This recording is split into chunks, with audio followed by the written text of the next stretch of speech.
checks and Lucky Brett to play around Best Chuck and try to play their regular captain roles, but slightly different. Yeah. Also, it doubles up as that flex pick because you still have that option. Or if they draft something that you don't really want to play that weapon power petal into, you can always swap it to Crystal as your final thing. But it's going to be Alpha banned away here by TSM.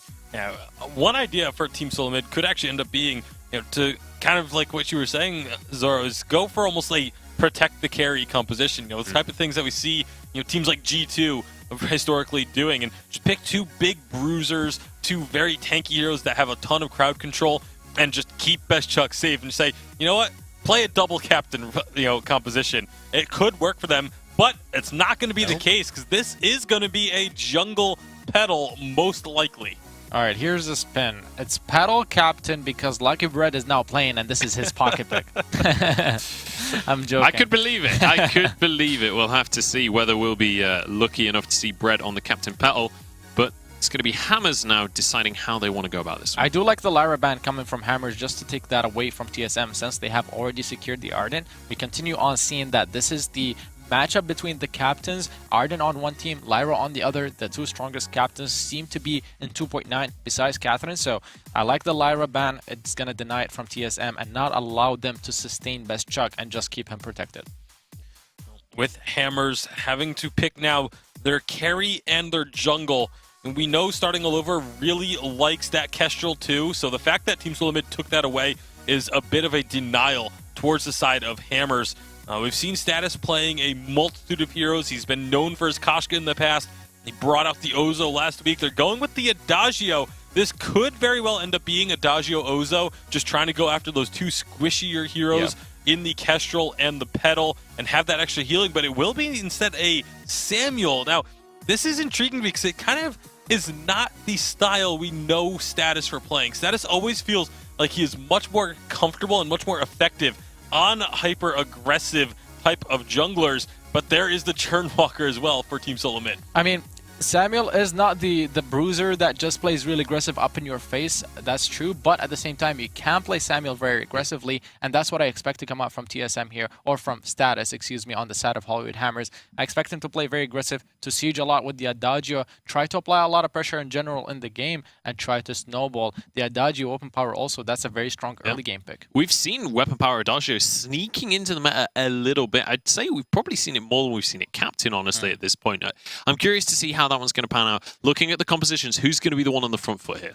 It should be the members of Hammers that are trying to be more aggressive, just because you want to try and take advantage of a substitute being in there. You want to try and take advantage of the fact that Lucky Bread doesn't have the Vainglory experience that the rest of their team does, and try and just focus in on that one player. Right. I got to say, though, too, Churnwalker with Kestrel is going to be immense shared amount of damage late game because you know how much Kestrel scales and does a lot of damage late game once she picks up a couple of crit items. If the chains are hooked onto multiple heroes by the Churnwalker, that 30% on each hero being shared, that's going to be incredible to watch. I want to see the triple one-shot that we see in the Churnwalker Spotlight, where there's a one-shot that kills all three members.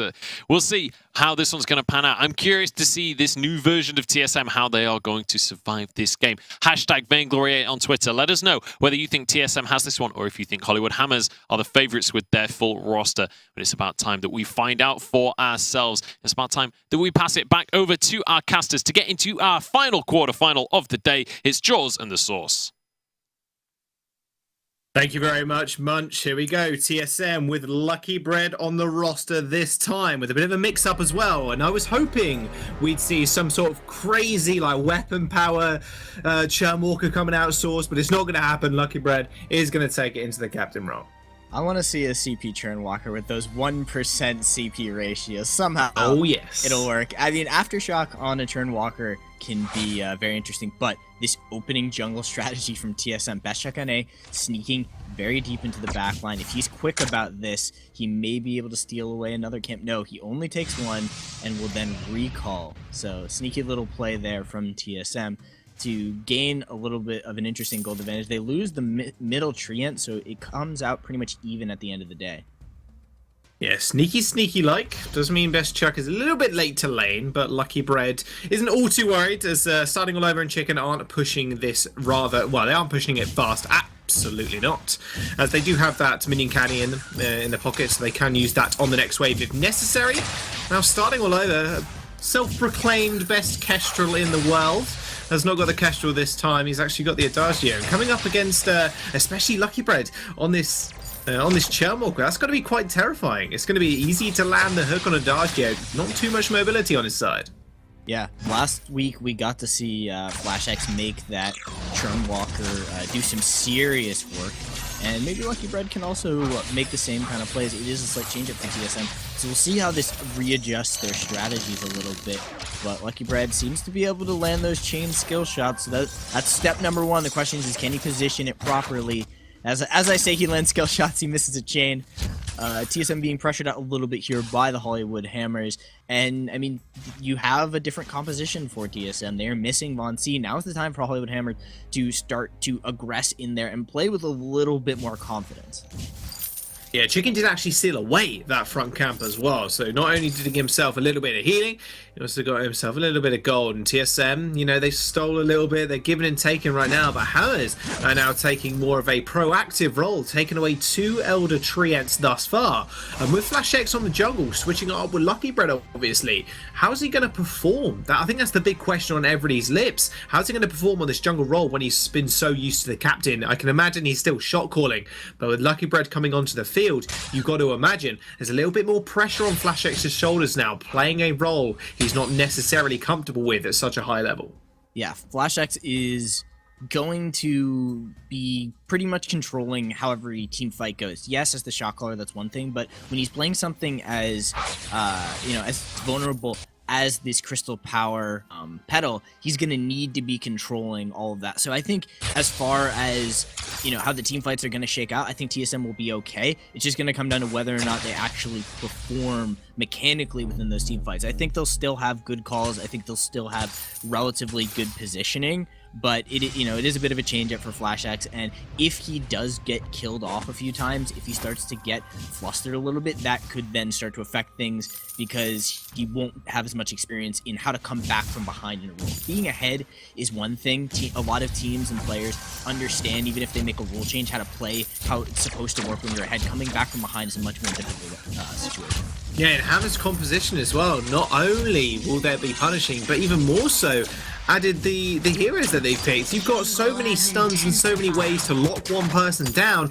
even Gauntlet and Oblivion, locking multiple people down, that if TSM or FlashX do get a little bit flustered in those fights, if they do misstep or overstep, for example, that's going to lead to some interesting situations. Speaking of interesting situations, Stasis is actually going to get chased off by FlashX. FlashX completely ignoring Chicken for the moment. Crystal Sentry is here for the slow with the basic attacks. But Lucky Bread over the wall will be able to escort him to safety. And with a smart rotation from Best Chakane, we'll find starting. He's going to get chained up. Torment already has been used, so they can't make use of that again. And Trient will just be contested, but it is going to get taken and secured by Chicken. It's a good look from TSM to start to set up some of that initial pressure. FlashX was able to get status fairly low. He didn't have the ability to commit into getting the kill, which would have been really good for TSM if they'd been able to do that, because then they could have started to take start putting some pressure into the side of Hollywood Hammer's jungle and really start to take over the game. And also FlashX, he picked up the 4 crystal bits. He's basically saying, all right, I'm going to crystal power items at the start. I won't be getting any kind of defense. He's probably going to work his way into a Shatter Glass and then a Dragon's Eye. But, he's basically telegraphed his build, so the side of Hollywood Hammers, they know, okay, if we stack up a little bit of extra shield, we should be okay. The Crucible, or the Fountain's already finished for Chicken. Nobody else has taken that advice, starting all over, and that is still continuing to go into their standard build. But I think it's a little bit of a telegraph from FlashX to go into such a strategy like that. And now we'll see whether or not TSM can get value off of all the damage that he built up in the server course of the game. Yeah, speaking of value as well, we've got Best Chakane on this Kestrel. Oh, hang on a second. Torment 1 used on status. Oblivion's going to come out. It's going to sleep the Kestrel, but it didn't seem to matter. The Glimmer Shot was already mid-air, and TSM, they managed to secure first blood. Okay, so TSM can convert on FlashX's initial damage. Status was very, very low before the first Glimmer Shot came through from Best Chuck. So they've set themselves up to begin this siege, get that free damage in from the Petal Munions, get those Glimmer Shots through, starting all over, taking a bunch of damage. And Lucky Bread is landing the consistent hooks. He doesn't necessarily have to set up a kill. It's just as long as that hook is there, that kind of cages the abilities of Hollywood Hammers to hard engage. Now that Status is back, he'll land a little bit of poke. Lucky Bread taking some damage, but I don't think that Hollywood Hammers is going to find anything off this. Well, you just mentioned a second ago that Status hadn't picked up any defensive countermeasures whatsoever against Flash X, who's gone 4 Crystal Bits, now obviously changing those up and expanding those. However, Hammers, they are looking to take that first turret, and they do knock that one down. Lucky Bread taking a fair bit of damage. He's going to pop that flask. They are burning away as well, but Flash X coming for the re-engage here, but it's already dead because it's too late, because starting all over has already taken out the main carry, and now Flash X in a 1v3 situation. But Lucky Bread with the clutch hook manages to execute the Adagio. They trade 1 for 1. TSM, they're still looking for this though, because Chicken is fairly low. Flash X, they're going to get the fountain usage and at least chase starting all over Status as well away. Doesn't quite get the drifting dark. The healing wasn't there, and Flash X, clutch coming in, picks up 2 kills. Clearly is not not unfamiliar with this pedal, can set up plenty of plays, and that's just, you know, Flash X is a good mechanical player. Doesn't really matter what he's on, he's going to be able to make some jukes and be able to put on a lot of pressure, and he's getting to the point where if you do go that kind of last cannon pedal, you can make things happen. His second item is going to dictate where the rest of this build goes, but I don't think we have to worry about Flash X anymore, about how he's going to play throughout this series on a different role. The question now for TSM becomes how well Lucky Bread will do as the fights get deeper into the game, and whether or not he's going to be able to set up the massive hook combos, because so far we've seen a couple of hooks land, we've seen some share damage, but there hasn't been a major engage from TSM. They haven't found that mid-game or that mid-team fight massive stun off the trespass, and that's really going to be the key as we get later in this game, as starting all over starts to really rack up the damage. Yeah, Lucky Bread's taken a fair bit as well, and you can see he's upgraded the Oak Heart, but that's not really any sustained. There's no real defenses in there apart from HP, which can sometimes be said being the best defensive stat in the game, but he's got no light armor, no armor. It could be in the form of light armor. Sorry, no armor or shielding. So again, he's taking a lot of damage from people like Stetis, who's already got his first item on board with an infusion in his inventory. And with starting all over, picking up that tornado trigger and having the infusion ticking, both of these teams are really relying on these early stage fights in order to propel them into the mid game. Yeah, looks like members of TSM will now pick up a little bit more damage. Best Chuck going for those Tyrant's Monocles wants that massive crit. There isn't a lot of armor on the side of Hollywood Hammer, so he'll be able to get massive value off of that. But yeah, the fact that Status already has his Dragon's Eye online, he's going to be able to dish out fairly good damage. Although I don't really believe in the Dragon's Eye onto